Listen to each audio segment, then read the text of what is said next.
Naquele tempo, Jesus desceu da montanha com os discípulos e parou num lugar plano.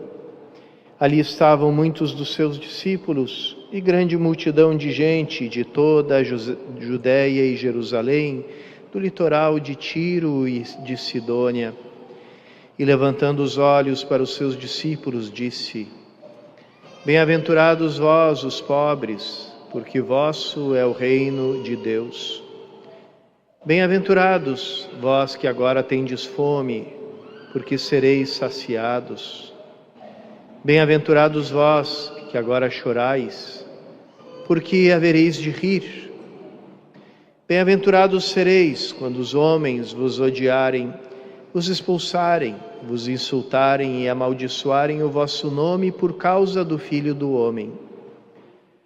Alegrai-vos nesse dia e exultai, pois será grande a vossa recompensa no céu, porque era assim que os antepassados deles tratavam os profetas. Mas ai de vós, ricos, porque já tendes vossa consolação. Ai de vós, que agora tendes fartura, porque passareis fome. Ai de vós, que agora rides, porque tereis luto e lágrimas. Ai de vós, quando todos vos elogiam. Era assim que os antepassados deles tratavam os falsos profetas. Palavra da salvação. Glória a vós, Senhor.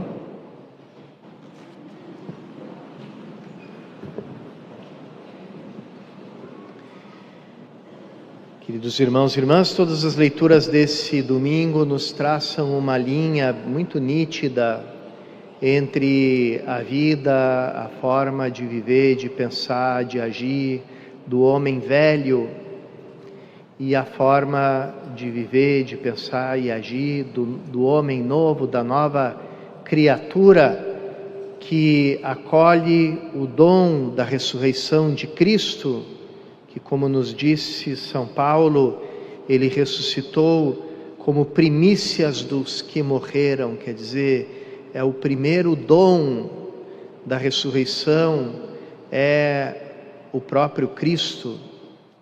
E depois ele, que no Evangelho de João afirma: eu sou a ressurreição e a vida.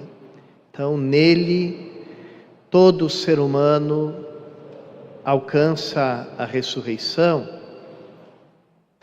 E essa é a distinção entre a vida nova e a vida velha, porque segundo a vida velha, a morte é o ponto final da existência humana. Mesmo que todos os antigos acreditavam e intuíam que algo do homem fica depois que ele morre, sua alma, seu espírito, mas aquele estado da alma, né, depois da morte, era como que um estado de sombra, uma sombra daquilo que tinha sido a vida, não era a vida verdadeira mais. A vida verdadeira, que é a presente do homem, corpo e alma, ela terminava para sempre.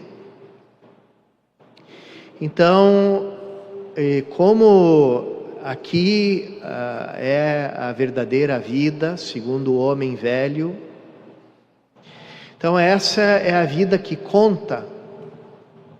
A outra, aquela do homem da alma no mundo das sombras, né, que era chamado o Hades em grego, Sheol em hebraico, que nós chamamos no credo a mansão dos mortos. Aquilo não é propriamente vida, então conta só esta vida presente. Então é importante passar esta vida aqui muito bem, o melhor possível. E isso não quer dizer que os homens, pensando assim, não eram religiosos, pelo contrário, eram muito mais religiosos do que as pessoas nos dias de hoje. Mas o que elas pediam aos deuses? E o que o homem justo também, dentro do judaísmo, pedia ao Deus de Israel? eram aqueles bens próprios desta vida. Vejam que os grandes bens do Antigo Testamento são a terra, a vida longa e a posteridade. Quer dizer, o homem que habita no próprio chão, que vive muitos anos e tem muitos filhos e filhas, esse homem é o homem feliz, abençoado por Deus. Então, essa bênção que o homem do Antigo Testamento vai pedir a Deus. E os homens do paganismo pediam aos seus deuses, cada um na sua cultura, também as mesmas coisas. A prosperidade, a vida boa, a vida longa, a derrota dos meus inimigos, a minha segurança nas viagens, nas batalhas, enfim, todos aqueles bens para esta vida presente. Ainda que depois, quando o homem se dá conta, começa a refletir sobre a vida,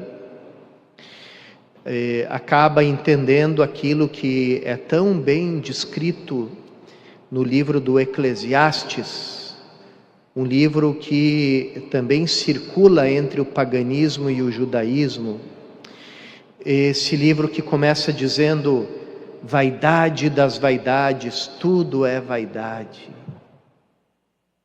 Então, quando o homem para pensar, quando ele sai daquela roda viva dos seus afazeres, dos seus planos, das suas lutas, e dá uma paradinha, ele olha e diz assim: peraí, mas tudo isso é para quê mesmo?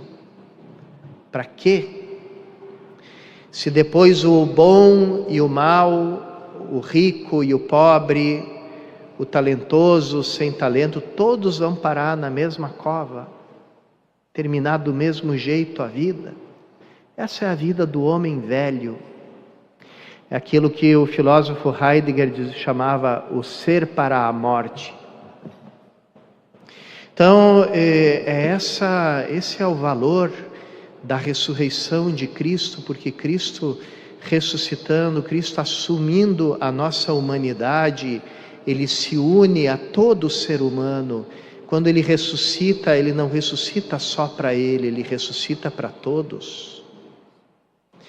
E a morte que era, a morte corporal, que era o fim da linha, era a última estação, ela passa a ser não mais a morte, mas o sono. Os primeiros cristãos se recusavam a usar a palavra morte para o fim da vida dos seus fiéis. Diziam: adormeceu. Quem dorme um dia vai acordar. Como Jesus, Jesus mesmo ensinou isso, quando disse de Lázaro: Lázaro dormiu, eu vou lá acordar ele. Então, no lugar de Lázaro estamos todos nós, não para voltar à vida mortal como Lázaro voltou, mas para viver essa vida de Cristo, a vida ressuscitada, a vida que a morte não tem mais poder sobre ela. Então, por isso, o lugar onde os cristãos depositavam os seus falecidos não é mais chamado necrópolis, em grego, a cidade dos mortos, porque o cristão dizia: não, a minha morte já foi, no dia do meu batismo eu morri, e no mesmo ato do batismo eu também já ressuscitei com Cristo. Então, diante do sacramento, o sacramento antecipa todas as realidades. Então, diante do sacramento eu já estou morto e ressuscitado. Já vivo dentro de mim uma vida que nenhuma morte mais tem poder sobre ela. Então, os cristãos chamavam o lugar dos mortos não mais de necrópolis, mas de Koimenterion, que quer dizer o dormitório, o lugar onde se dorme. Daí vem a nossa palavra cemitério, que é o lugar dos adormecidos, não o lugar dos mortos, não necrópolis, Koimenterion. Então, aqui é a grande novidade da vida. A morte não é a última palavra da existência humana. Não somos, como Heidegger nos chamou, o ser para a morte. Somos o ser para a vida. Porque aquilo que nos espera é a vida, não é a morte. A morte é aquela passagem, e é uma passagem que toda pessoa que recebeu o batismo já fez de modo sacramental. Depois a sua morte corporal vai consumar isso, mas nós já passamos, porque morremos não da morte do homem velho, mas da morte de Cristo, que livremente entrega a sua vida por amor. Então assim nós nos unimos a essa vida entregue por amor, e nos alimentamos dela em cada Eucaristia, memorial da morte e ressurreição do Senhor. Então, irmãos e irmãs, essa é a nova vida, e aqui fica a linha divisória. O homem que confia no homem, como a palha seca, dispersada pelo vento, porque confia naquilo que passa. Os ricos, no sentido bíblico, não são aqueles. O critério não é mais ou menos dinheiro no bolso, é em quem que você bota a confiança. Coloca a confiança em Deus ou coloca a confiança nas coisas que passam? Esse é o rico lamentado pela Bíblia, aquele que coloca sua confiança e esperança naquilo que passa, naquilo que não fica para sempre.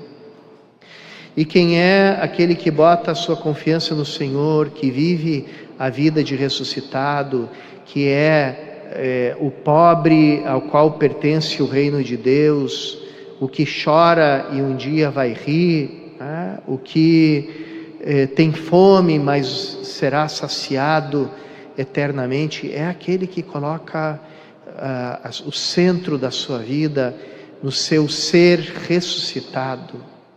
Quer dizer, já morri, já ressuscitei, sou capaz de viver a vida ressuscitada. E a grande marca da vida do ressuscitado é o amor. Porque aquilo que nos impede de amar é o nosso medo da morte. O homem velho é escravizado pela morte, ele peca porque ele tem medo.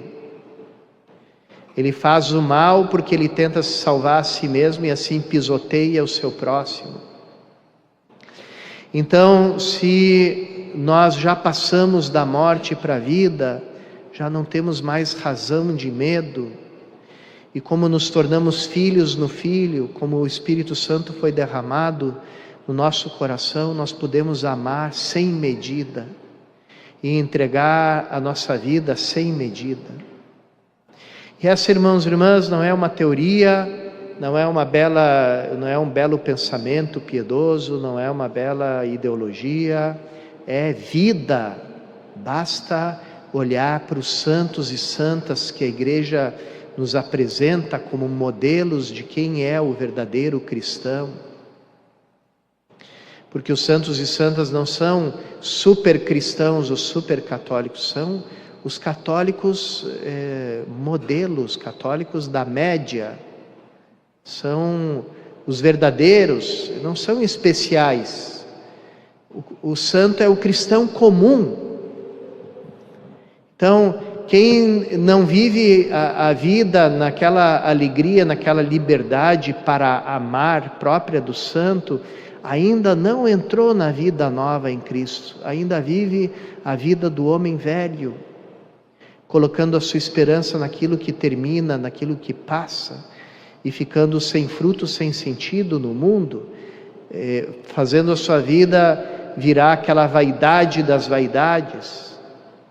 Por isso, irmãos e irmãs, não deixemos nunca de olhar para os santos e santas de Deus, porque eles nos mostram, nos ilustram e nos provam que a vida ressuscitada, que a vida nova, não é uma ideologia, não é um sonho, não é um ideal, é a realidade, é a nossa própria vida de batizados.